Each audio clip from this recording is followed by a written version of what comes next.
Clara Whitmore placed one finger on the estate map and warned that the grain bridge would fail by morning. Sir Lucian Harcourt laughed before the entire table and called her a pretty companion playing at a surveyor's work. The Duke of Ravensmere said nothing. At Dam, the bridge collapsed beneath a loaded wagon, crushing the driver's leg and cutting the village off from its winter grain. Clara inspected the broken beams, expecting rot.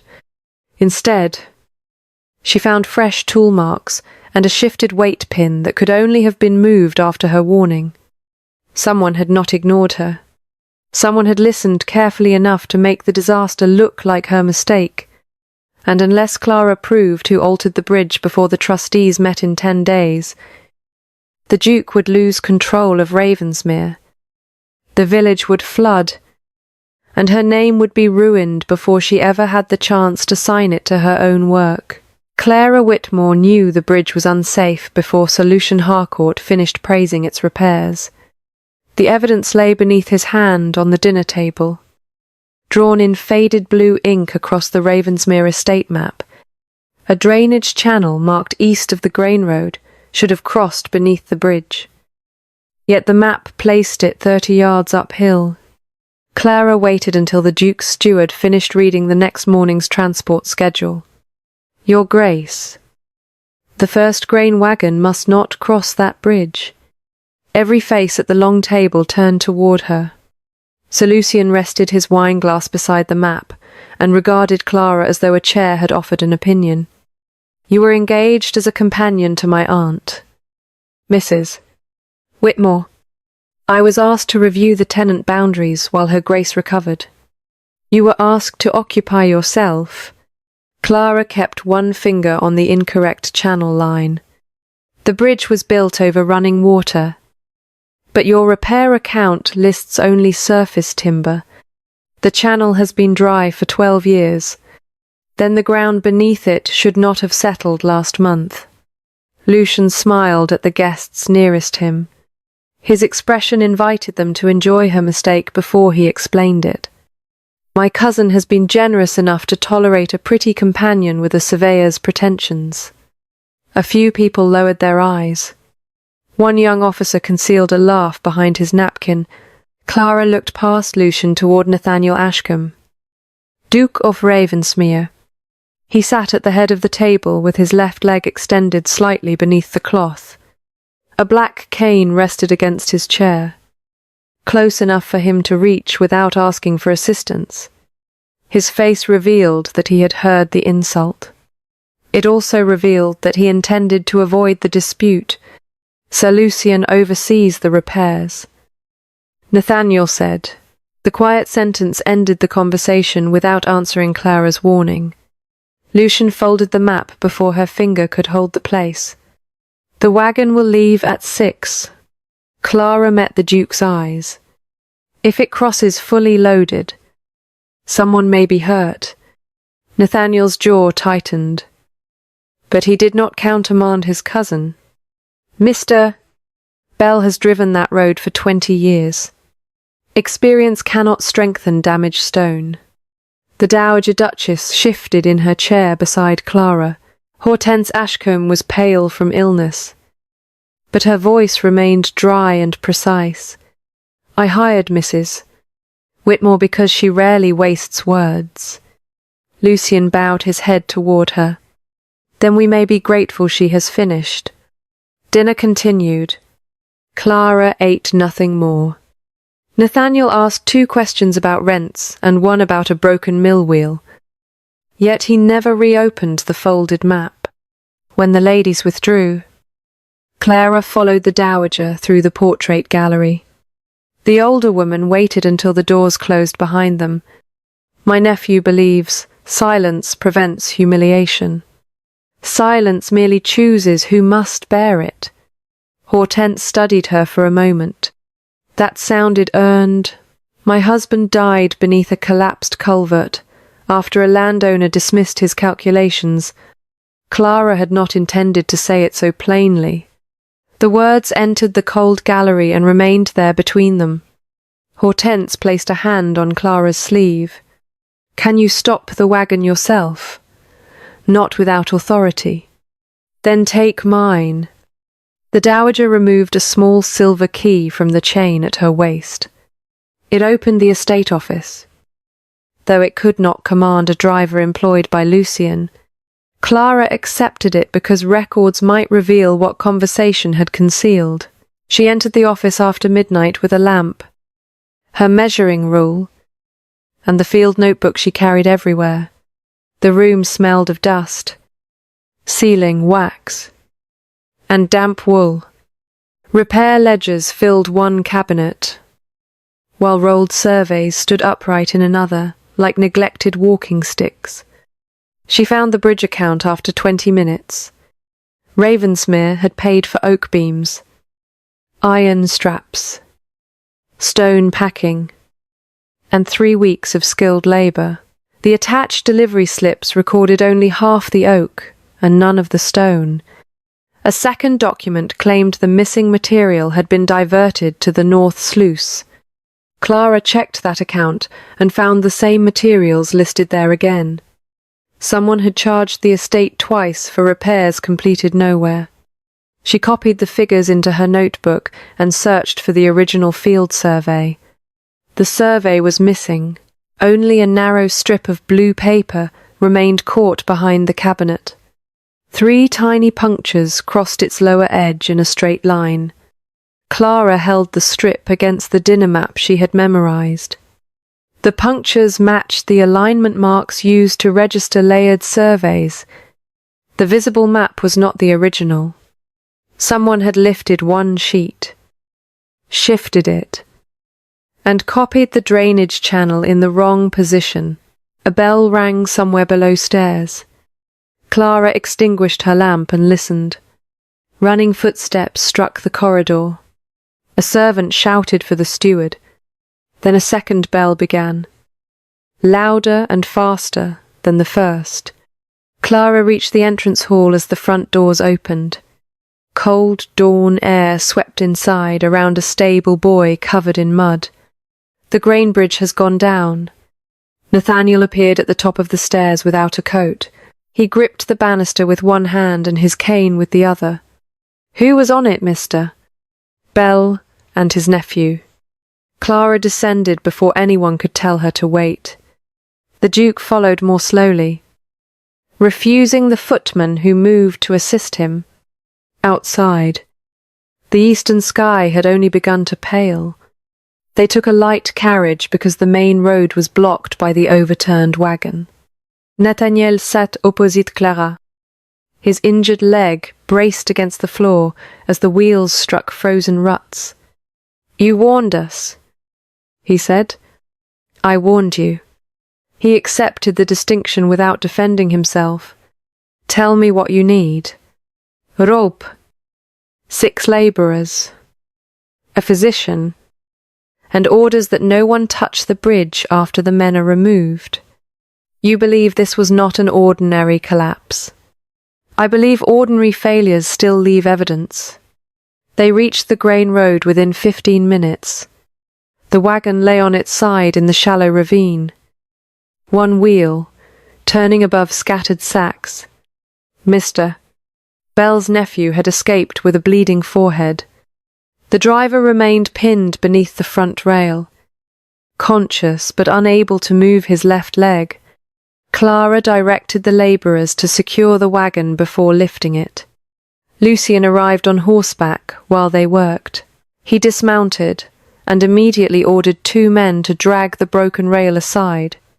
"Do not touch it," Clara said. Lucien turned on her. "This is not your concern. The driver is beneath it." "So it is. Everyone's concern. The Duke gave me authority," she added, before Nathaniel could speak. Nathaniel looked at her, then at his cousin. "Mrs. Whitmore directs the recovery." It was less than the defence he had owed her at dinner. But it changed which voice the workers obeyed. They raised the wagon with ropes and removed Mr. Quote. Bell without shifting the fractured supports. The physician found a broken leg, but no injury likely to kill him. Only after the driver was carried away did Clara climb down into the ravine. Water moved beneath the fallen stones in a thin, quick stream. The channel had never been dry. Fresh oak shavings clung to the mud beside a support pin. Clara wiped the iron with her glove. Its surface was bright where a tool had struck it. The pin had not loosened under weight. Someone had driven it sideways until only a narrow edge remained inside the joint. Nathaniel lowered himself carefully down the bank. Pain tightened his mouth. But he did not ask Clara to hide what she had found. Could that have happened during the collapse? The blows came from above, and the wood around them was cut before the beam split. Lucien stood at the road, watching them. Clara looked from the altered pin to the wheel tracks pressed into the soft verge. The wagon had approached in the centre of the road, then turned sharply toward the weakened side of the bridge. A line of pale gravel marked where a guide stone had recently been moved. Someone had changed both the bridge and the driver's path. Clara remembered Lucien announcing the departure time before the entire dinner table. She remembered her own warning, specific enough to tell a saboteur exactly what she had noticed. The collapse had not occurred despite her speaking. It had occurred because someone had heard her. Clara asked Nathaniel to place 2 guards at the bridge before Sir Lucian could order the wreckage cleared. Lucien gave a sharp laugh from the road. You cannot preserve every broken plank as though it were evidence in a murder. No, Clara said. Only the ones someone struck with a hammer before they failed. The labourers nearest the wagon stopped speaking. Nathaniel studied the bright marks on the iron pin, then turned toward his steward. Mr. Gravis. No timber leaves this ravine without Mrs. Time. Whitmore's written consent. Lucien stepped closer. You are allowing a companion to command estate officers. I am allowing the person who predicted the collapse to examine it. The distinction cost Nathaniel something. Clara saw it in the way Lucien's expression hardened, and in the sudden attention of every servant within hearing. Authority had shifted for one moment, but it had not yet settled. Clara climbed back to the road and examined the guide stone that had been moved toward the weakened side. Mud beneath it was darker than the surrounding ground. The stone had been shifted during the night, after the rain stopped and before frost formed. She asked the stable boy who had loaded the wagon whether Mr. Bell normally drove near the centre of the bridge. He always did. Ma'am, did anyone tell him to change his line? The boy glanced toward Lucien. No one told him directly. Clara waited. The boy swallowed. Mr. Pike put a lantern beside the east rail and said the middle stones had sunk. Mr. Pike served as Lucien's assistant in the estate office. Lucien answered before Clara could ask another question. A sensible precaution after heavy weather. The lantern guided the wagon onto the damaged joint. It guided the wagon away from loose stone. Then we should find the loose stone. Lucien's gaze cooled. You have mistaken confidence for rank. Mrs. Whitmore. And you have mistaken rank for an answer. Nathaniel's mouth moved as though he had almost smiled. But pain or caution stopped it. He ordered the bridge closed and sent men to carry grain by the longer western road. That decision protected the remaining wagons, but it added 9 miles to every trip. By noon, the miller warned that flour deliveries would be delayed 3 days. By afternoon, 6 tenant families reported that the river road had become too soft for loaded carts. The bridge collapse had not created one problem. It had exposed the dependence of the entire estate on a single neglected route. Clara returned to Ravensmere Hall and spread the rent rolls across the library floor. Hortense watched from a sofa near the fire, while Clara placed tenant names beside fields. roads, wells, and drainage channels. You have turned my nephew's library into a military campaign, the Dowager said. A military campaign would have better maps. Clara found that Lower Ash appeared as one rent district in the steward's ledger. Although the village stood across 3 separate water levels, the western cottages drained toward the mill pond. The central farms drained toward the grain road. The lowest houses depended on a spill channel no current map showed at all. She asked for maintenance records covering the previous 5 years. Mr. Graves brought 2 ledgers and apologized for the 3rd. Solution keeps the contractor accounts in his office. On what authority? He signs the repair payments as trustee. Who confirms the work was completed, Mr. Graves hesitated. Until today. I believe the contractors did. Clara opened the first ledger. Payments for ditch clearing appeared every spring. Yet tenant complaints described the same blocked channels each year. Charges for gravel exceeded the amount needed to cover every estate road twice. A carpenter had been paid to replace 30 bridge braces. But his name did not appear in the village, register, or tax list. Clara drew one line beneath another until the pattern became visible. Money left Ravensmere regularly. Materials arrived, rarely. Repairs were certified by offices that answered to Lucian. Nathaniel entered the library shortly before dusk. His coat was damp at the shoulders, and his injured leg dragged slightly after hours on the road. Clara Rose. But he gestured for her to remain where she was. What have you found? A system designed to hide failure inside routine expense. He lowered himself into a chair opposite the ledgers. That sounds like an accusation. It is an observation. What would make it an accusation? A. Beneficiary. Nathaniel looked at the circles and lines covering her papers. Can the estate continue using the western road for light carts? For grain, not after another day of rain. The sky is clear. The hills are not. She showed him the watermarks recorded by 3 tenant farmers. Snowmelt from the higher fields would reach the river road during the night. If loaded wagons used it at dawn, the roadbed would collapse near the mill pond. Nathaniel rubbed one hand across his jaw. How much grain remains in the village storehouse? Enough for 5 days if the mill continues working. And if the wheel stops, too. He stared at her. How do you know that I counted the sacks? You went to the storehouse, I went to every storehouse marked on the rent roll. That would require almost 14 miles. 12.5. His eyes dropped to the mud dried along the hem of her dress. For the first time, his attention held no trace of amusement or doubt.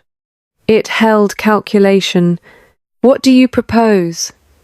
Clara moved a small wooden marker from the grain bridge to a narrow lane north of the orchard. The old sheep road reaches the mill from higher ground.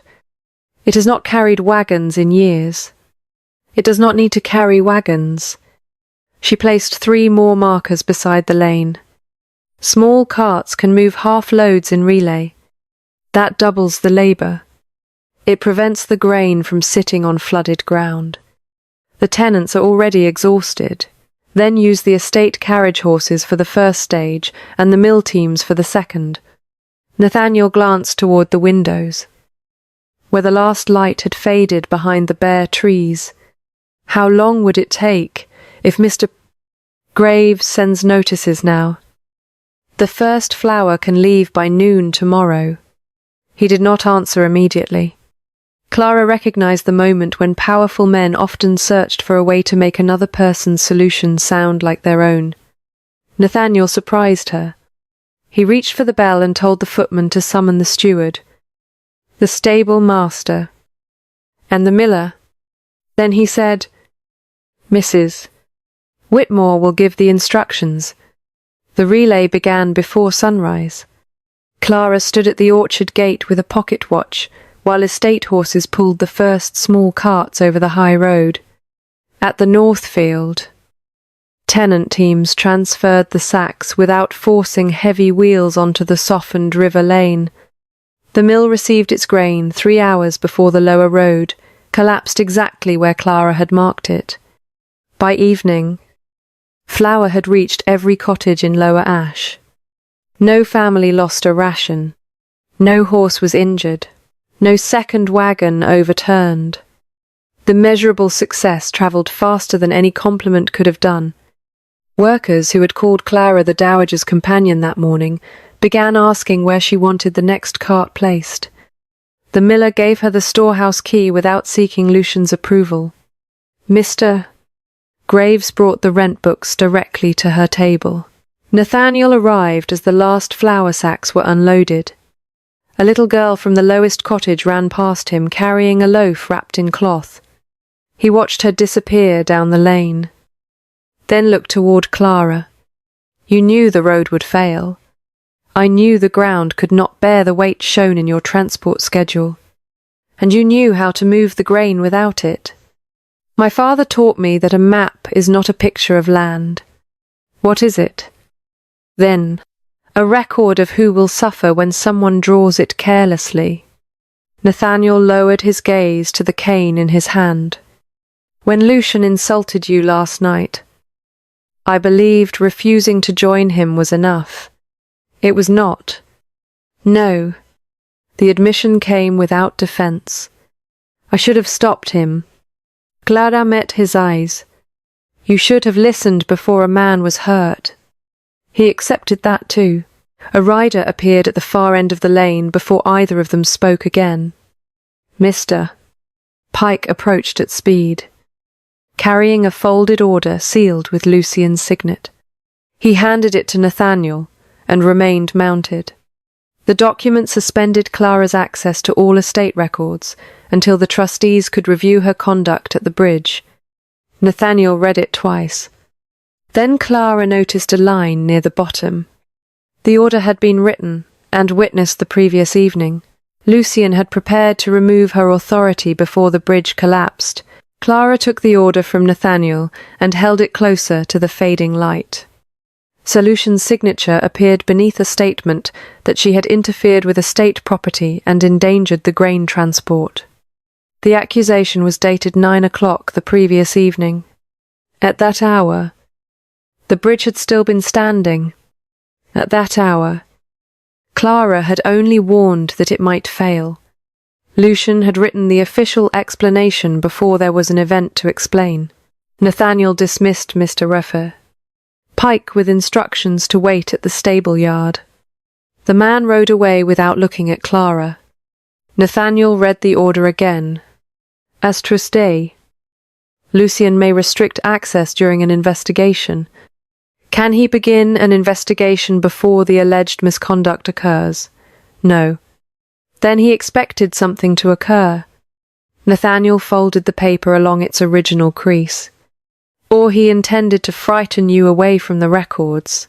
He did not send this to frighten me. Clara pointed to the witness line.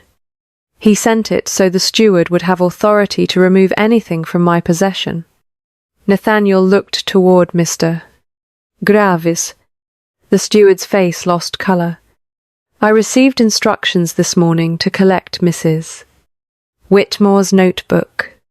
Did you obey them? Nathaniel asked. No. Your Grace. Why not? She was using it to direct the grain relay. Clara closed one hand around the notebook in her pocket. It contained the duplicated repair charges, the false material deliveries, and the measurements she had taken at the bridge. Lucian had known exactly what he needed to seize. Nathaniel returned the suspension order to her. You will retain your notebook. That will not restore access to the contractor accounts. I can order Lucian to open them. He will remove whatever matters before the door is unlocked. Nathaniel glanced toward the main house. What would you examine first? The North Sluice records.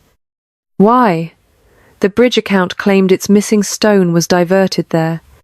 If the stone never arrived, then someone used the same false delivery to conceal two neglected structures. The Duke called for his horse, but Clara stopped him. "The office will be clean before we reach it openly." Nathaniel's expression sharpened. "You have another route. The Dowager's key opens the old survey room. That room has been sealed since my father dismissed the last surveyor. Old rooms often share old walls." He understood before she finished. A narrow document passage had once connected the survey room to the trustee office, so maps could be moved without carrying them through public corridors.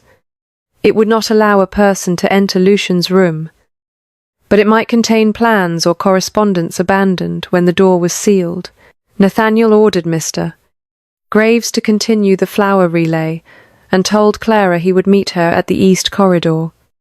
"You need not come," she said. "It is my estate." That did not prevent the records from being altered. "No." His answer carried no anger. "It is why I must see what you see before someone explains it for me." They returned to Ravensmere after dark. Nathaniel's pace slowed on the entrance steps, though he refused to lean on Clara. She matched her stride to his without offering assistance he had not requested. The east corridor had been closed to guests for years. Dust softened the carpet, and covered portraits leaned against the walls with their faces turned inward. Nathaniel unlocked the outer door with a key from his own ring. The room belonged to Mr. Corre. "Val," he said. "My father." Nathaniel stopped. "You never told me he worked here." "You never asked who taught me." The rebuke was quiet, but he heard it. "I knew the former surveyor's surname." "You knew a surname in an account book." He opened the door and allowed her to enter first. The room preserved the shape of interrupted work. A cracked drafting table stood beneath the windows. Wooden rulers remained in a wall rack. A rusted chain, used for field measurement, lay coiled beside a box of marking pins. Clara touched nothing until she had studied the dust. Most surfaces held an even grey layer. One drawer handle was clean. Someone had opened it recently. Inside lay blank paper, a broken compass, and a strip of blue survey cloth identical to the fragment she had found behind the estate cabinet. 3 punctures marked one edge. Clara placed her fragment beside it. The holes aligned perfectly. They were once part of the same sheet. Nathaniel said, "They were registration strips." She explained that surveyors laid several maps over one another and pushed fine pins through fixed points. Roads, streams, boundaries, and elevations could then be compared without redrawing the entire estate. A copied map might imitate every visible line. It could not easily reproduce the relationship between hidden pin marks. Nathaniel lifted the lamp while Clara searched the drawers. At the back of the drafting table, she found a shallow compartment designed to hold rolled tracing sheets. It was empty, except for a smear of dark green sealing wax. Lucian used deep green wax on trustee documents. Clara scraped a small flake onto clean paper and folded it inside. "Can wax prove who opened the compartment?" Nathaniel asked. "Not alone."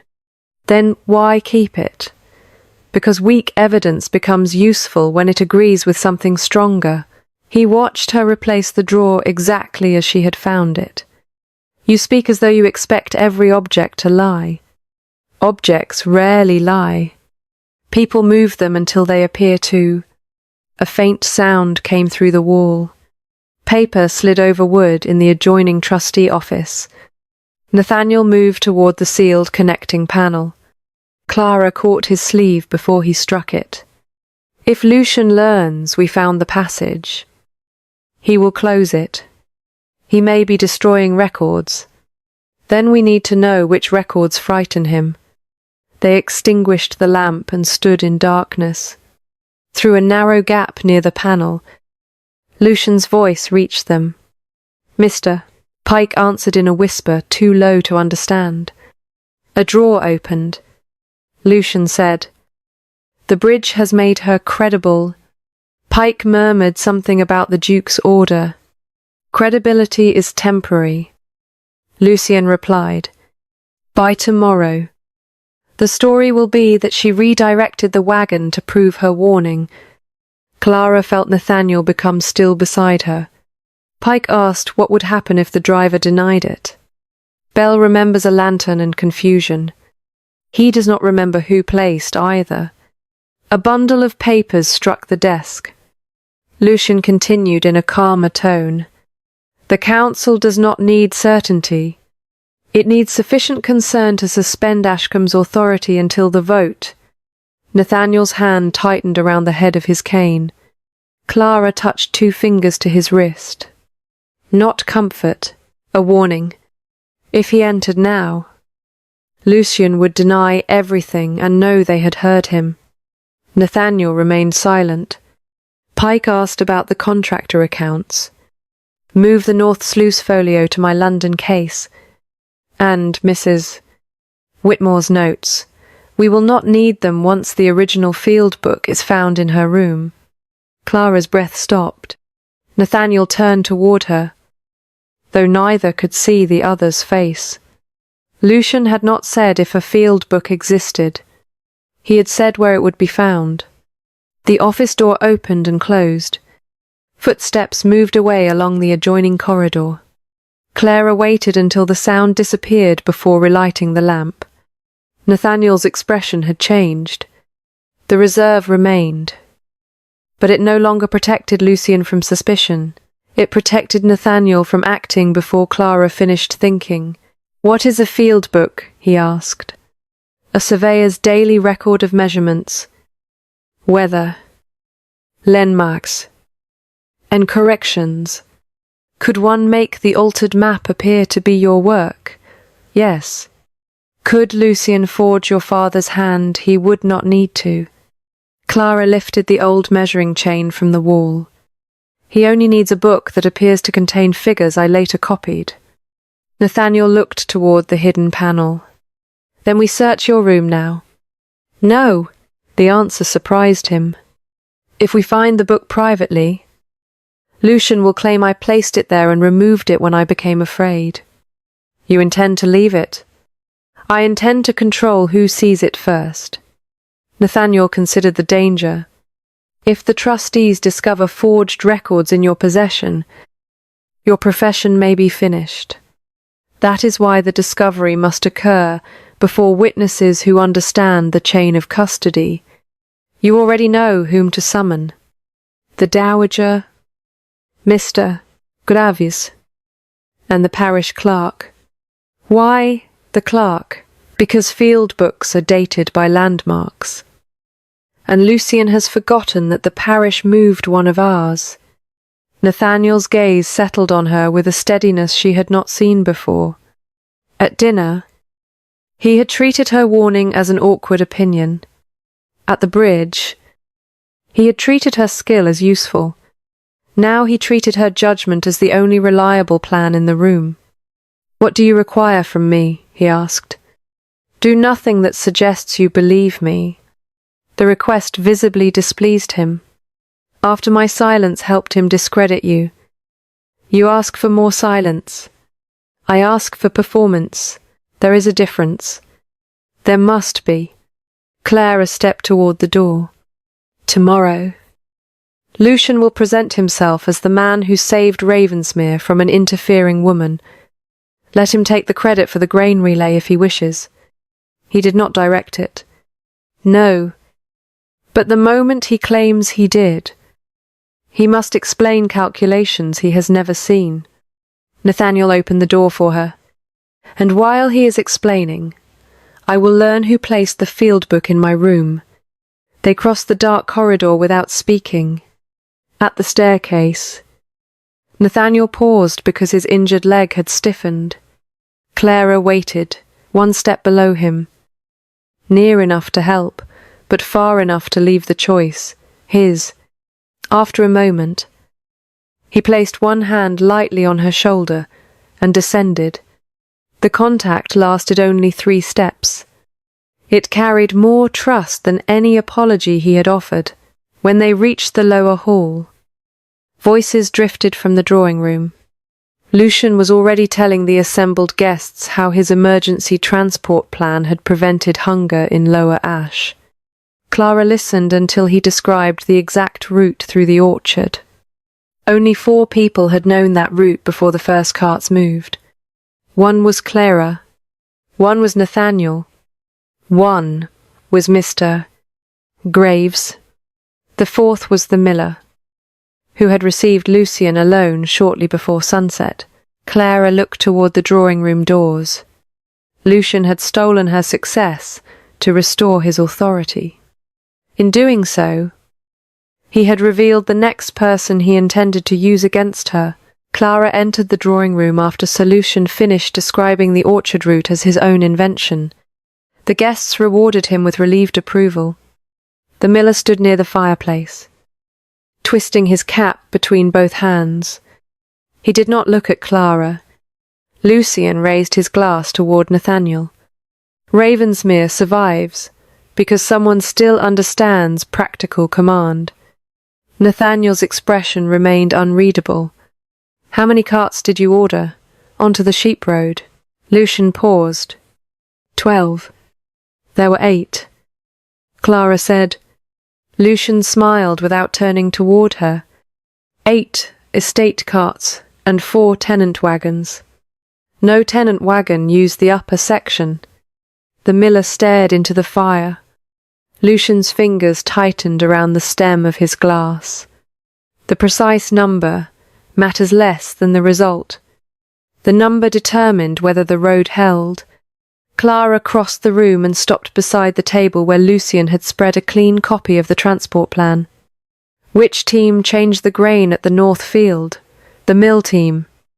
There were 2 mill teams. Lucian's gaze shifted toward the miller. The stronger one. Clara waited. He had claimed her success because it restored his authority. He had not learned enough to explain how it worked. The stronger team could not enter the North Field. She said, the gate was narrower than its axle. A murmur moved through the room. Lucian set down his glass. You seem determined to turn a fortunate outcome into a quarrel. I am determined to know who gave you my route. The miller flinched. Nathaniel saw it. Lucian did too. He stepped between Clara and the man. Mister, Hale came to me because he feared your reckless arrangement would damage his wheel. Clara addressed the miller directly. Did you believe the relay was reckless, mister?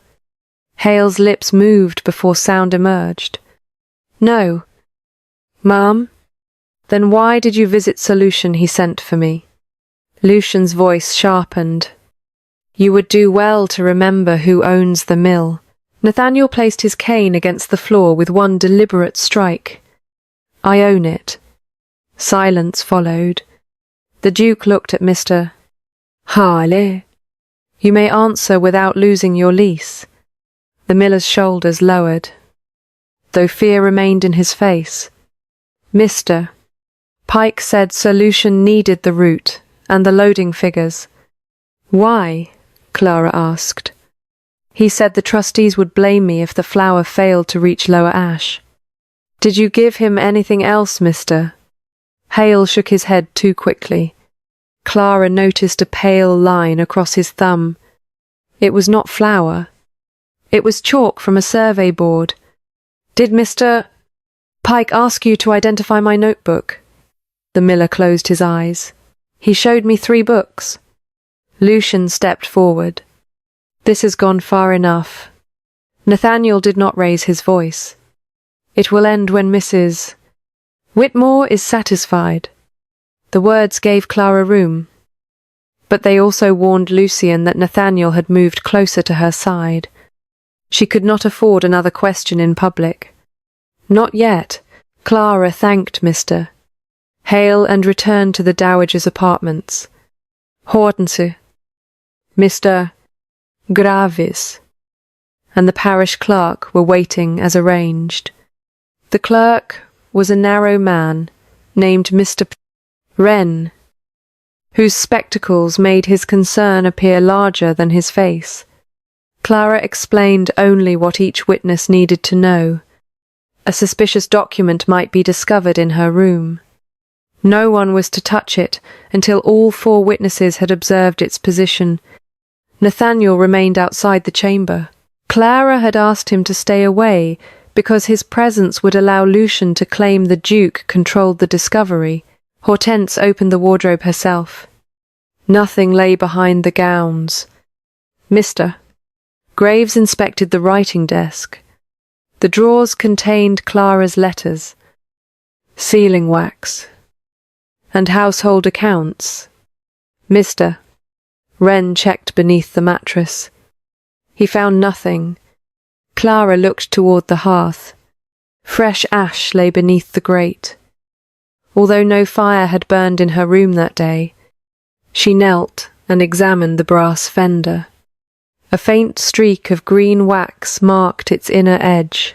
Someone had entered through the servants' passage, hidden an object, and brushed a sealed packet against the metal. Clara asked Mr. Graves to remove the loose panel beside the chimney. Behind it rested a narrow leather field book. Hortense drew a slow breath. Mr. Wren reached toward the book, then stopped himself. Observe before touching, Clara said. They recorded its location. Angley, Binding, and the green wax caught beneath its strap. Only then did Mr. Wren lift it onto the desk. The first page bore the name Elias Vale, Clara's father. The handwriting imitated his square capitals and narrow figures. The later pages contained measurements of the Grain Bridge, the North Sluice, and the vanished spill channel. Several corrections appeared in Clara's hand. They were good copies, good enough to deceive anyone who had never watched her write. Mr. Wren adjusted his spectacles. These entries would suggest you continued your father's survey privately. That is their purpose. Hortense turned a page.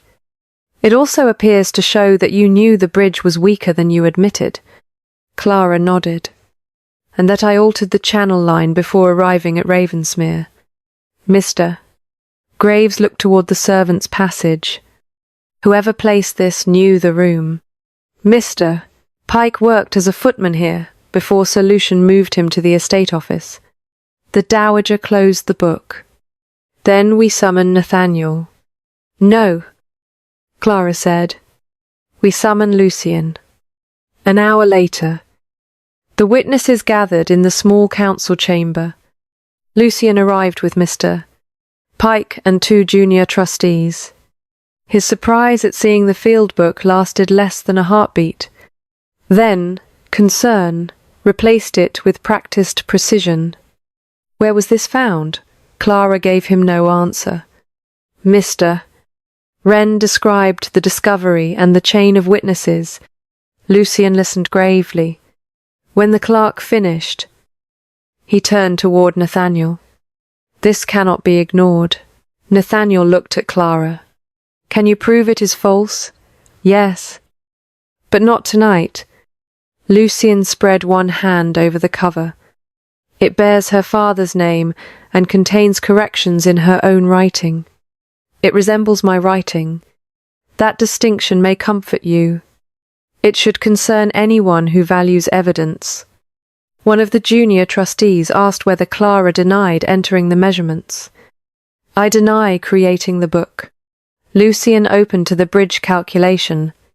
This figure matches the warning she made at dinner. Because the writer heard my warning, or because you invented the warning to prepare us for the collapse. The accusation entered the room exactly as Clara had expected. What followed did not. Nathaniel ordered the field book sealed. Then he suspended Clara's authority over estate records until the trustees could examine it. Hortense stared at him. Clara felt the injury more sharply because she understood his reasoning. He believed a formal suspension would prevent Lucien from claiming favoritism. He believed he was protecting the investigation. He had once again chosen a neutral appearance while she bore the public cost. Lucien concealed his satisfaction behind a solemn bow. Nathaniel dismissed the others. But Clara remained beside the council table. "You believe the book is false?" she said. "I do. Yet you have removed the access I need to prove it. I cannot allow you to investigate records connected to an accusation against you. You can. The trustees will never accept the result. Then you have decided their comfort matters more than the truth." His face tightened. "I am trying to preserve your defense. You are preserving the structure Lucien controls." Nathaniel reached for his cane. "What would you have me do? Choose who bears the risk of your caution." Before he could answer, the estate alarm bell began ringing from the eastern tower. Once, twice, then without pause. Mr. Graves rushed back into the chamber, breathless and pale. "The north sluice has opened." Nathaniel turned toward Clara. She crossed to the window and saw lanterns moving along the lower fields. The river should have been falling. Instead, black water was spreading toward Lower Ash. Clara knew the field book had never been the attack. It had only been designed to remove her before the real one began. Clara reached the eastern tower before the second alarm bell stopped. Mr. Graves had already gathered servants in the courtyard. But no one knew which road remained open. Rainwater had filled the lower ditches, and a dark line was moving across the fields toward Lower Ash. Nathaniel came through the archway behind her, with his coat unfastened, and his cane striking hard against the stones. "How long?" he asked. Clara watched the water pass the first boundary post. 3 hours before it reaches the lowest cottages. Lucien appeared with the junior trustees and demanded that the villagers be moved uphill. Uphill where, Clara asked. The church ridge. The direct road crosses the mill channel. It is the shortest route. It will be underwater within 40 minutes. Lucien turned to Nathaniel. "She is suspended from estate business." Nathaniel looked at the advancing water instead of the sealed field book in Lucien's hands. "Her suspension is ended. You cannot dismiss a trustee decision because a bell frightened the household. I can decide whose judgment I trust while my tenants are in danger." The courtyard fell silent. Nathaniel faced Clara. "Take command." She did not thank him. There was no time to reward a choice he should already have made. Clara sent Mr. Graves to ring the village bell in groups of 3. The agreed signal for evacuation rather than fire. She ordered every estate cart emptied, every draft horse harnessed, and every lantern moved from the hall to the lower road. The kitchen staff packed bread, blankets, and boiled water for the church school on the western rise. The stable boys were sent door to door with instructions that no family was to use the mill bridge. Lucien stepped in front of the steward. "The trustee office controls emergency labour." Clara pointed toward the black water crossing the meadow. "Then control it."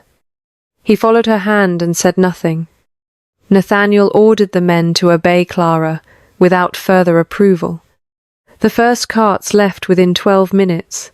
Clara unfolded a small field sketch on the stable wall and marked 3 evacuation routes. The northern cottages could reach the orchard path. The central farms had to cross the old sheep lane. The lowest row could not be moved safely until the spill channel reduced the current.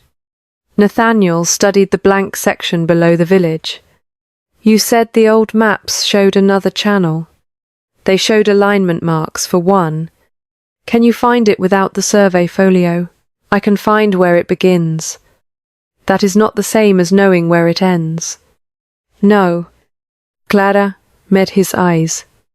"If I am wrong, we may send the water directly through the church road." Lucian seized the risk immediately. "You hear her, Nathaniel. She is proposing to gamble with the village." Clara folded the sketch.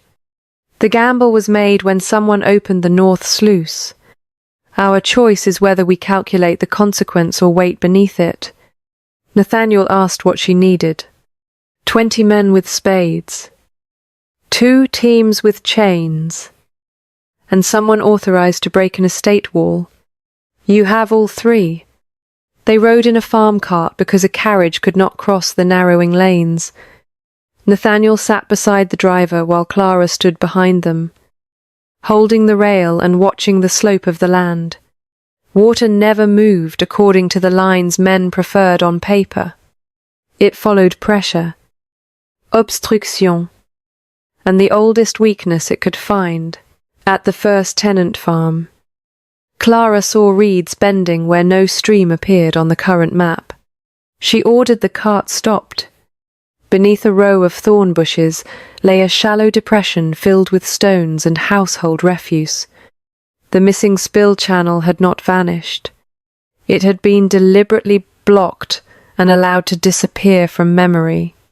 Clara jumped down and drove her measuring rod between the stones. Cold water rose around the metal. "This is it." Nathaniel descended more slowly. His injured leg nearly folded when his boot struck the mud. But he caught the cart rail before anyone reached him. Clara pretended not to notice until he had regained his balance. Then she pointed toward a stone retaining wall 30 yards below. "The channel runs beneath that wall. That wall supports the east pasture. It also traps the entire north sluice against lower ash." Nathaniel examined the masonry. "My grandfather built it. Your grandfather did not have 142 people below it tonight." He handed his cane to the driver. "Break it." The labourers attacked the wall with hammers and iron bars. The first stones came free easily. The inner course did not. Someone had reinforced it recently with fresh mortar. Although no repair appeared in the estate accounts, Clara scraped the pale material with her glove. This was done within the year. Lucian's contractors had not merely neglected the channel. They had sealed it. A shout came from the village road. The current had reached the lowest cottage gardens sooner than Clara predicted. She divided the men. Half continued opening the wall. The others carried ropes to the cottage row and tied a guideline between the houses and the orchard rise. Nathaniel went with them. Clara caught his sleeve. "The water will strike above your injured knee, so it will strike everyone else's. If you fall, they will stop helping themselves to save you." He understood the danger in that. "What can I do without becoming another burden? Stand at the orchard gate and count every person who crosses." His expression changed, because she had given him responsibility rather than protection. "I will not lose a name." He took the tenant register from Mr. Graves and moved toward the higher road. Clara entered the water with the rope team. The current was cold enough to steal her breath through her boots. At the first cottage, an elderly woman refused to leave without the wooden chest containing her husband's tools. Clara ordered 2 men to carry the chest and told the woman she could argue about its value after she was alive to open it. At the second house, 3 children were hiding beneath a table because their mother had gone to fetch a cow. Clara tied them together with a length of curtain cord and placed the eldest child's hand on the guide rope. At the last cottage, she found Mr. Bell's nephew trying to lift his injured uncle into a cart. The driver's broken leg had been splintered, but the cart wheels had sunk into the garden soil. Clara sent the horse away before panic could make it overturn the vehicle. They carried Mr. Bell on a door taken from its hingers. The water reached Clara's waist before they gained the orchard path. Nathaniel stood at the gate with rain on his face, and the register open against his chest. He called each name as people passed. No one laughed at his cane. No one looked away from his damaged leg.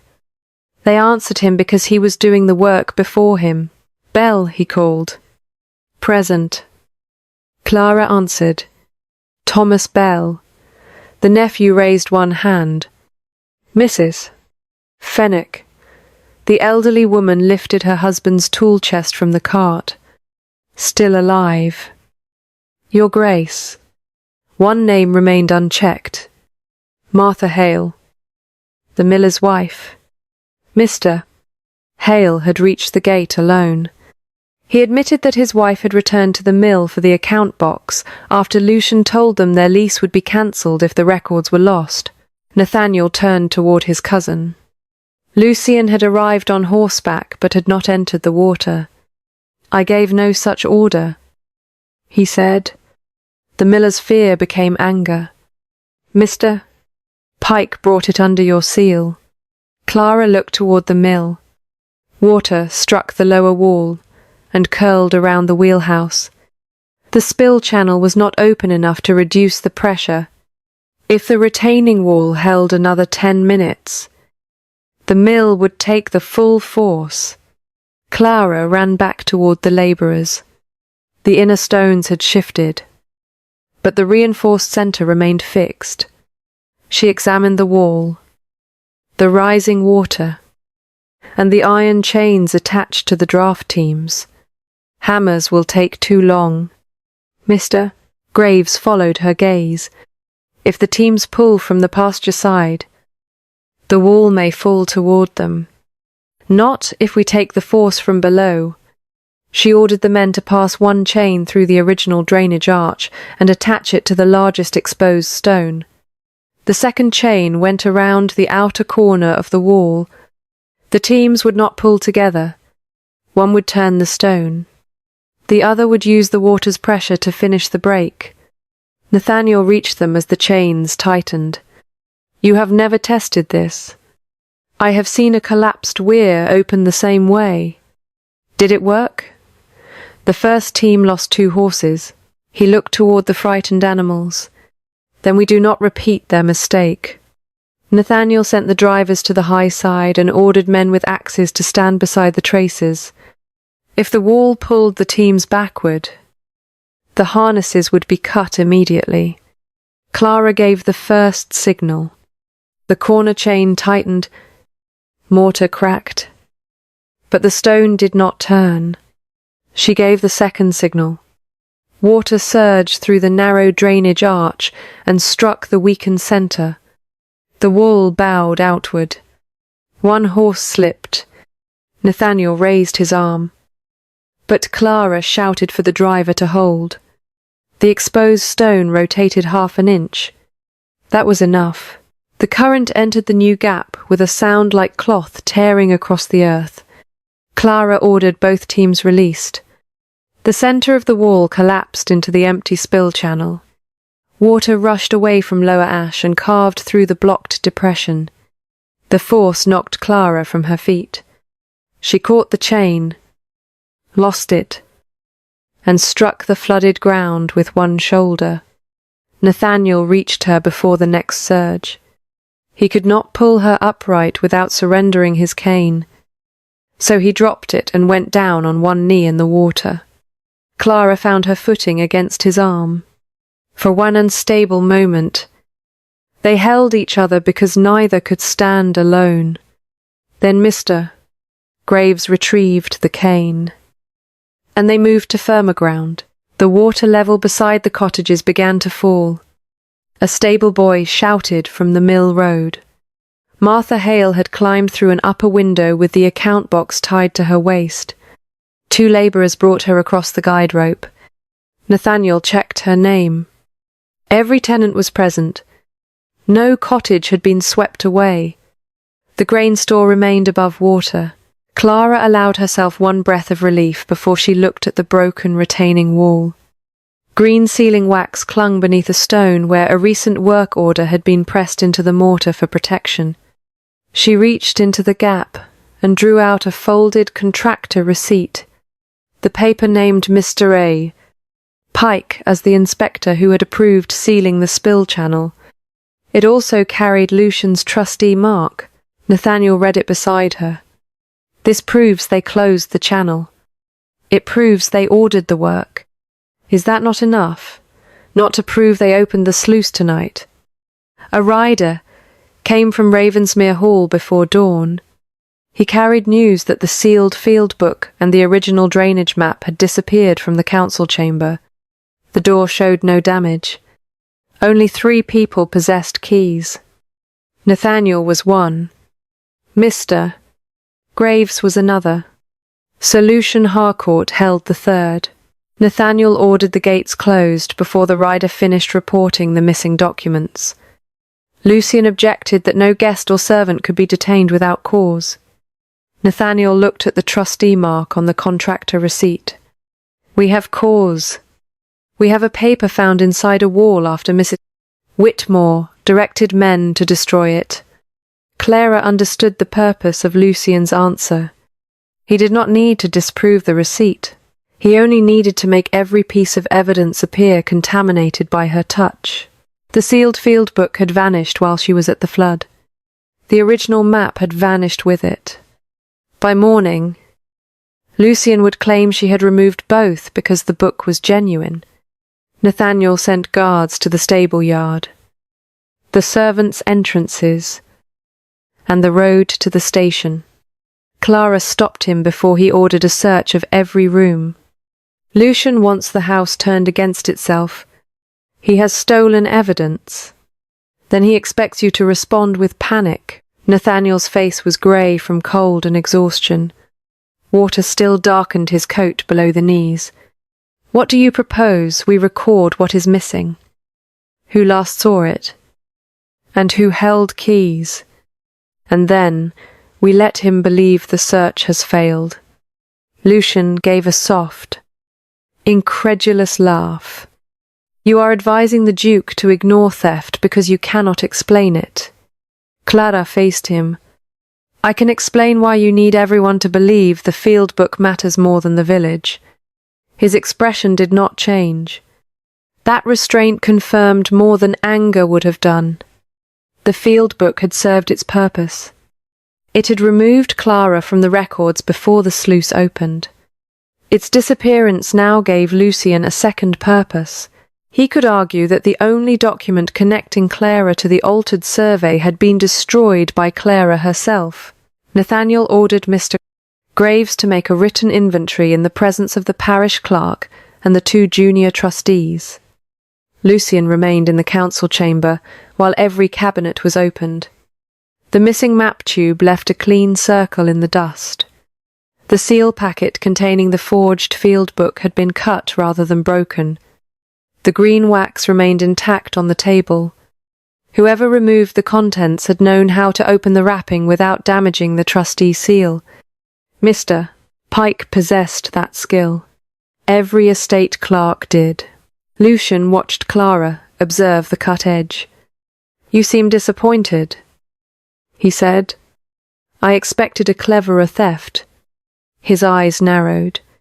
Nathaniel heard the exchange but did not interrupt. That silence differed from the one at dinner.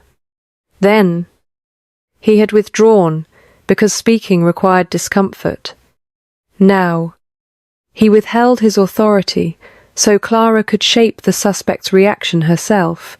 The search continued until sunrise. No map appeared. No field book was found. Mr. Pike had left the stable yard before the gates were closed. Carrying a message, he claimed, came from the Duke. The groom who saddled his horse could not read the signature. Lucian suggested that Pike had acted alone. Clara asked why an innocent trustee's assistant would steal documents that supposedly proved Clara guilty. Lucian replied that criminals often behaved irrationally once exposed. Conveniently irrational, Clara said. The junior trustees exchanged a glance. Lucian saw it and changed his approach. He requested an emergency council hearing at the county assembly ball. He argued that the flood bridge collapse, missing records, and Nathaniel's dependence on an unappointed woman demonstrated that Ravensmere required temporary trustee control. The hearing would occur in 2 days instead of the 10 originally planned. The deadline had been pulled forward. Nathaniel could refuse the venue. Doing so would allow Lucian to petition the county magistrate without him present. "I will attend," Nathaniel said. Lucian bowed. "And Mrs. Whitmore. She will decide for herself." Lucian looked pleased. He believed Clara had nowhere else to go. That belief lasted until Hortense handed her a letter at breakfast. The seal belonged to Hawthorne and Bell, a respected surveying office in Bath. They offered Clara the position of senior field clerk with authority to sign boundary plans under her own name. The salary exceeded what Ravensmere paid her. A furnished cottage came with the appointment. A company carriage would pass through the village that afternoon and could take her south. Hortense watched Clara read the final paragraph. "I wrote to them before the bridge fell. You expected me to leave. I expected you to require somewhere worth leaving for." Clara folded the letter carefully. The offer was not charity. Hawthorne and Bell had reviewed 3 plans she completed during her marriage. They wanted her skill. They did not ask whether a duke admired her. They did not require her to survive a public hearing before granting her a professional title. Nathaniel found her in the old survey room packing her measuring chain. He remained in the doorway. "Hortense told me about Bath. She should not have. I asked whether you had a safe destination." Clara placed the chain inside its wooden case. "Safety is not the same as permission." "No." He entered and set a sealed letter on the drafting table. It was a recommendation written in his own hand. He had described her work at the grain relay, the evacuation, and the reopening of the spill channel. He had also stated that the failures at Ravensmere occurred because his administration denied her proper access and authority. Clara read that sentence twice. "You have admitted fault in a letter another estate may keep permanently. I should not require privacy before telling the truth." She looked at him. The words repaired nothing by themselves. They did show that he had begun to understand the kind of repair required. "The hearing will fail without the map," he said. "You may still find Mr. Pike. Lucian will ensure he is not found before the vote." Nathaniel's hand tightened on the top of his cane. "If you remain, Lucian will place every failure around your neck. He intends to do that whether I remain or leave." "Yes?" The admission came with visible effort. "I want you to stay." Clara waited. Nathaniel drew a breath. "But wanting it gives me no right to ask." He placed the recommendation beside her appointment letter. "You owe Ravensmere nothing. The tenants may disagree. They are alive because of you. And Lucian still controls the accounts that decide whether they keep their homes. That is my responsibility." "It was always your responsibility." He accepted the blow without retreating from it. "I will face it without using your courage as a substitute for mine." Clara closed the measuring case. "If I leave today, will you allow Lucian to tell the council I ran because I was guilty? No. Will you defend my work even if the trustees remove you? Yes. Will you open every estate account whether or not it preserves your title? Yes." She believed him. That made leaving more painful, not less necessary. Nathaniel stepped aside from the doorway. He did not offer protection.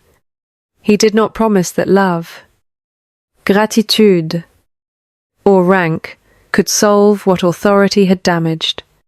He allowed her to walk past him with a profession, a destination, and the right to refuse his unfinished future.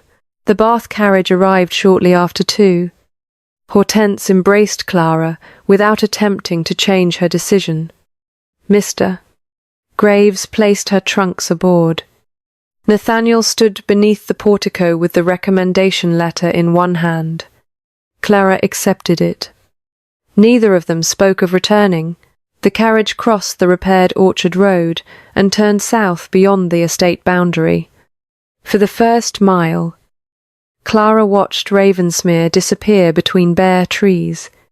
For the second, she forced herself to study Hawthorne and Bell's appointment terms. At the third milestone, the carriage descended beside a narrow drainage ditch. Clara noticed the water before she noticed the smell. It carried a pale yellow stain and threads of fresh mortar. The spill channel should have run clear after the wall opened. Mortar in the water meant someone was sealing another outlet upstream. Clara leaned from the window and saw 3 cut reeds floating against the current. Their ends were clean. They had been severed that morning. Lucian was not preparing to defend himself at the hearing. He was preparing a second flood that would erase the exposed channel and destroy the lower survey markers before Clara could authenticate them. The driver slowed when she struck the roof. "Turn back," Clara said. He looked over his shoulder. "To Ravensmere." "Ma'am?" Clara glanced at the Bath contract, resting safely in her lap. She could continue south. She could preserve her name, her income, and the independent life she had worked toward. No one at Ravensmere had the power to compel her return. That was precisely why the choice belonged to her. "Turn back," she repeated, "and drive as though 142 people are waiting for us." The Bath carriage returned to Ravensmere as the first lamps were being lit along the drive. Clara stepped down before the driver could lower the stair. Nathaniel came through the portico with Mr. Pauchan. Graves behind him. For one unguarded moment, relief crossed his face. Then he stopped several feet away and gave her the space to explain her own decision. "You came back?" "For Lower Ash." "I know." That answer mattered more than any plea would have done. Clara showed him the yellow mortar stain on her glove and described the cut reeds beside the southern ditch. Nathaniel sent riders to guard the exposed survey markers and ordered labourers to inspect every outlet connected to the reopened spill channel. He did not ask Clara to surrender the Bath contract. He did not speak as though her return cancelled her right to leave again. "What do you need?" he asked. "The parish boundary register, my father's remaining field notes, and every document concerning the east pasture wall. The contractor records are still locked in Lucian's office. We no longer need his copies." Nathaniel understood the distinction. They went first to the church vestry, where Mr. Kames. Wren had already opened the oldest parish chest. The register recorded births, burials, marriages, repairs, and disputes over boundary stones. Most entries had nothing to do with drainage. Clara read them anyway. Land remembered itself through inconveniences. A broken cartwheel might establish where a road once turned. A burial fee might prove when a gate was moved. A complaint about wandering sheep might preserve the location of a vanished wall. Near the end of the register, she found the entry she needed. 6 years earlier, the parish had moved the St. Ormond marker 11 yards west after frost split its foundation. The work had been witnessed by the rector, 2 tenants, and Mr.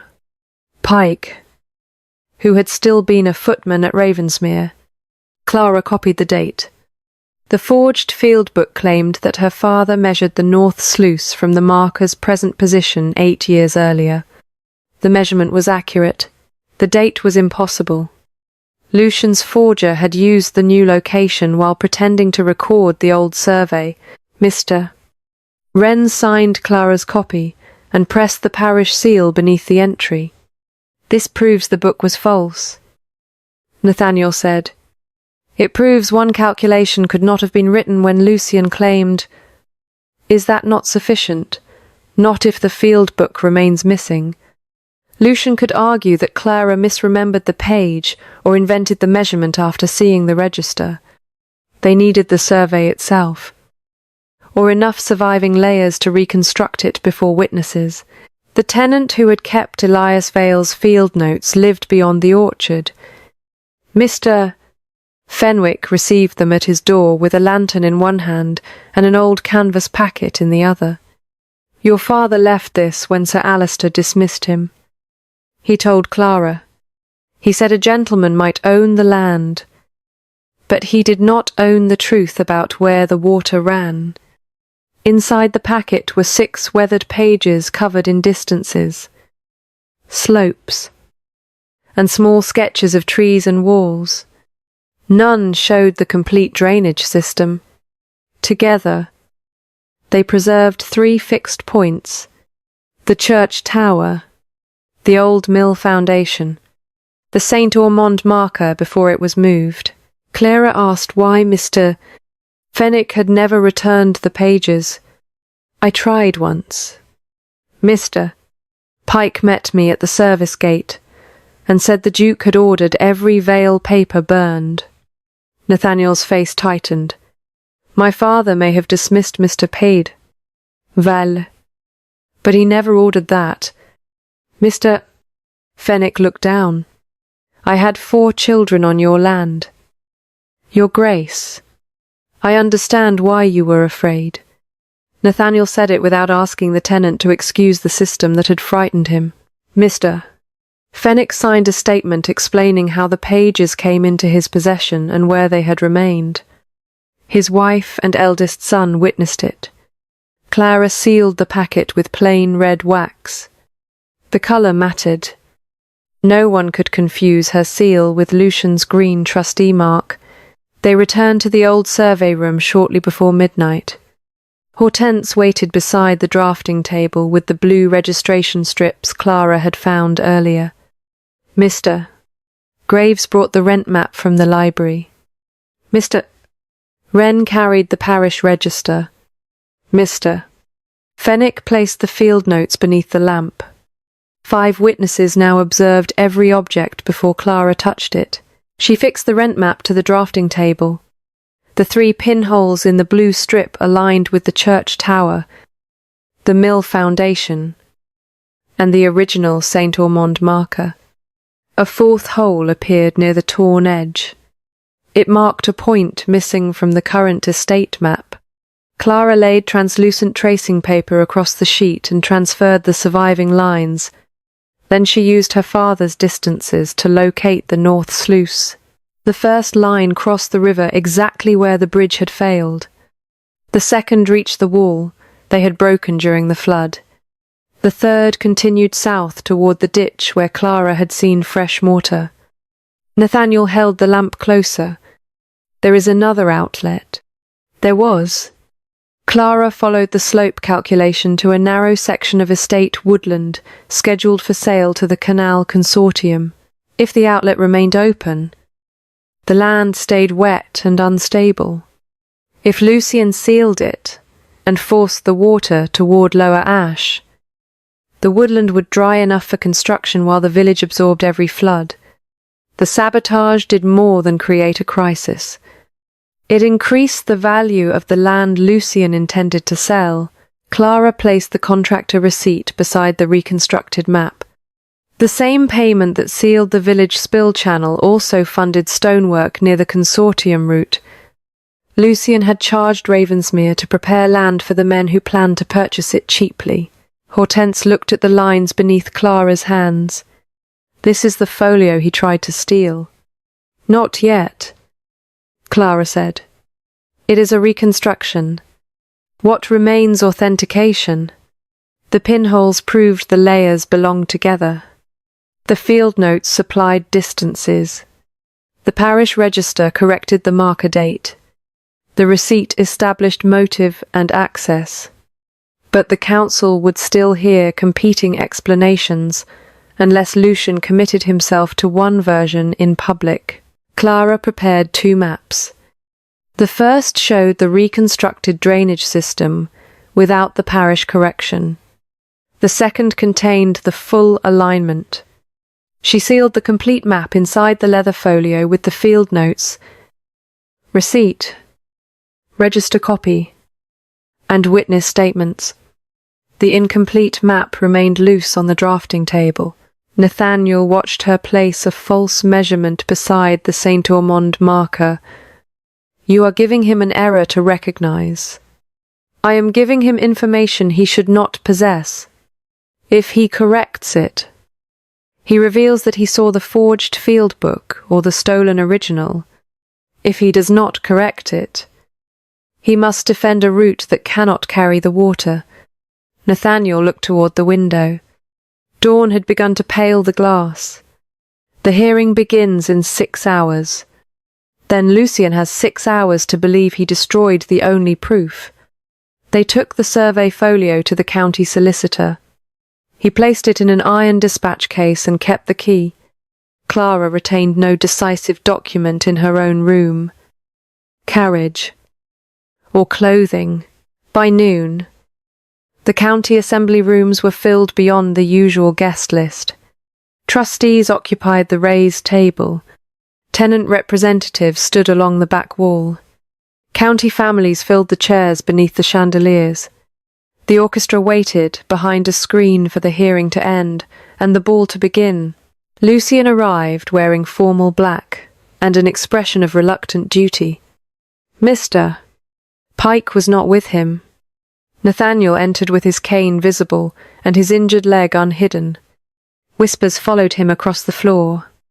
He took his place at the trustee table, then ordered a separate chair placed for Clara beside the maps.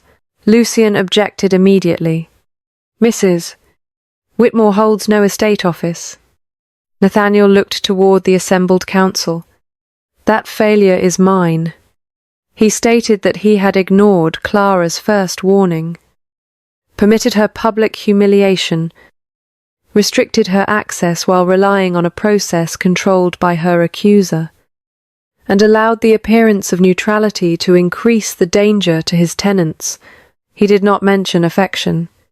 He did not ask the room to trust Clara because he did. He asked them to judge the evidence she would present. Then he surrendered the floor. Lucian rose before Clara could open the loose map. He told the room she had fled Ravensmere after forged records were discovered in her chamber. He claimed she returned only after learning that Nathaniel would lose control of the estate and could be manipulated into granting her a permanent position. Several trustees listened with visible discomfort. Others listened because the accusation fit what they already believed about women who crossed social boundaries. Clara allowed Lucian to finish. Then she placed the incomplete drainage map before him. Sir Lucian, you have said repeatedly that you supervised the North Sluice survey. I did. You personally inspected the Saint Ormond marker on every relevant visit, and this map accurately reflects the measurements available before my arrival. Lucian leaned over the sheet. His attention went directly to the false distance Clara had planted. He tapped it with one finger. No, the channel began 11 yards farther west. Clara looked toward Mr. Wren. The parish clerk opened the boundary register. Lucian had just identified the marker's new position on a survey he claimed had been completed 2 years before the marker was moved. For the first time since the hearing began, Sir Lucian had no answer ready. Clara left the incorrect map beneath his hand. You stated that you inspected the Saint Ormond marker before my arrival. I did. You also stated that this survey was completed 8 years ago. That is what the records show. Mr. Wren carried the parish register to the trustee table. The marker remained in its original foundation until 6 years ago. Clara said. The parish moved it 11 yards west after frost split the stone. Lucian withdrew his hand from the map. A surveyor may have corrected the distance later. Then the correction should bear a later date. Clara turned toward the council rather than toward Nathaniel. The forged field book found in my chamber used the marker's present position while claiming to record my father's measurements from 8 years ago. One trustee leaned forward. But the field book was stolen. Yes. That prevents us from examining the contradiction. It prevents us from examining Lucian's copy of it. The county solicitor rose from the side table and placed an iron dispatch case before Clara. He unlocked it with the key he had kept since dawn. Inside lay the reconstructed Ravensmere survey folio. Sealed in plain red wax and signed across the fold by 5 witnesses, Clara asked each witness to confirm what had entered the folio and when. Mr. Fenwick identified Elias Vale's field notes and explained why he had kept them. Mr. Wren authenticated the parish entry recording the marker's removal. Mr. Graves identified the contractor receipt recovered from the sealed spill channel. Hortense confirmed the blue registration strips had been found in the abandoned survey room. The solicitor confirmed that no item had left his custody after the folio was sealed. Clara opened the packet. She aligned the blue strips over the estate map and pushed 3 fine pins through the surviving registration holes. The church tower, the old mill foundation, and the original St. Ormond marker settled into one line. Then she laid her father's distances across them. The missing drainage route appeared beneath the tracing sheet. It crossed the failed grain bridge. It passed through the wall Lucian's contractor had sealed. It continued toward the woodland promised to the canal consortium. The estate paid to close the village outlet, Clara said. That increased the pressure against Lower Ash while drying the land. The consortium intended to purchase. Lucian recovered enough composure to laugh. A convenient theory drawn by the woman who expects to profit from a new estate appointment. Clara placed the contractor receipt beside the map. The payment was approved under your trustee mark for necessary pasture repairs. The wall contained no pasture drain. It may have been altered after approval. The mortar was less than 1 year old. That proves nothing about my intention. No single item does. Clara showed the council the duplicate material charges from the bridge and North Sluice accounts.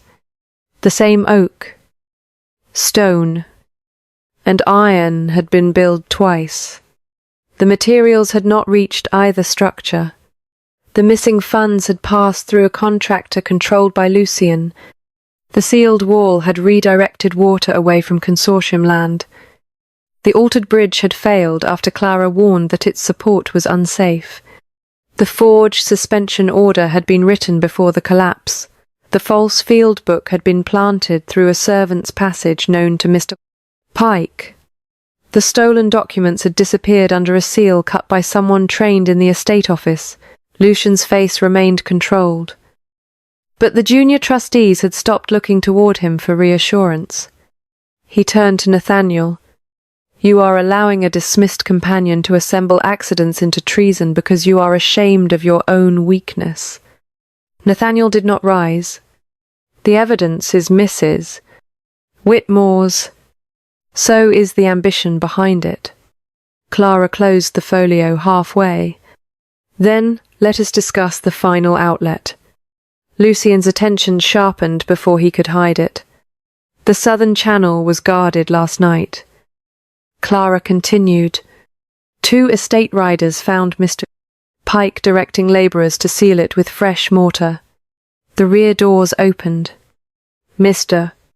Pike entered between the county constable and one of Nathaniel's riders. Mud covered his boots. Yellow mortar stained both cuffs. He did not confess. He did not need to. The constable placed a leather document case on the trustee table. Inside were the stolen original drainage map and the cut pages of the forged field book. Lucian stared at Pike with naked contempt. That was his final mistake. Pike saw at once that the man he had served intended to sacrifice him. The order carried his seal. Pike said. Lucian stood. You forged it. Pike's fear turned into anger. You gave me the green wax yourself. Clara raised one hand before the room dissolved into accusation. His statement must be examined separately. She did not ask the council to accept a frightened accomplice as the foundation of her case. Instead, she compared the stolen original map with her reconstruction. The lines matched. The registration holes matched. The field notes matched. The false book contained the impossible marker distance Lucian had corrected without being shown the parish entry. He had revealed knowledge available only to someone who had seen the forged measurements or directed their creation. The chairman of the trustees called for Lucian's immediate suspension. The vote was unanimous except for Lucian's own. The county solicitor ordered his accounts secured pending an investigation into fraud, conspiracy, and the diversion of estate funds. His personal holdings connected to the canal consortium were frozen to preserve repayment for the tenants and repairs. Mr. Pike was removed for formal questioning under the constable's protection. Lucian received no final speech. He left the ballroom while the people he had treated as instruments watched his authority disappear through the same doors he had entered with confidence. Clara remained beside the trustee table. The chairman asked Nathaniel whether he wished to resume sole control of Ravensmere. Nathaniel stood with one hand on his cane. No. A murmur moved through the room. He acknowledged that his silence at dinner had given Lucian's insult the force of ducal approval. He acknowledged that suspending Clara had protected procedure while exposing her to danger. He acknowledged that he had mistaken private belief for public courage. Then he placed the estate seal on the table before her. I will not correct that failure by asking Mrs. Whitmore to depend upon my goodwill. The solicitor presented a charter Nathaniel had ordered, drafted that morning. It appointed Clara Chief Surveyor and Infrastructure Commissioner of Ravensmere for 5 years. It gave her an independent budget, complete access to repair accounts, authority to reject unsafe contracts, and the right to report directly to the estate council. Her appointment could not be revoked because she refused marriage, courtship, residence at the hall, or any personal request from the Duke. Clara read every line before signing. Then she added one condition. No future trustee may certify completed work without an independent field inspection. Nathaniel signed beneath it. The tenants were repaid the false drainage charges. Mr. Bell received compensation for his injury and a permanent position inspecting transport routes. The mill lease was protected from retaliation.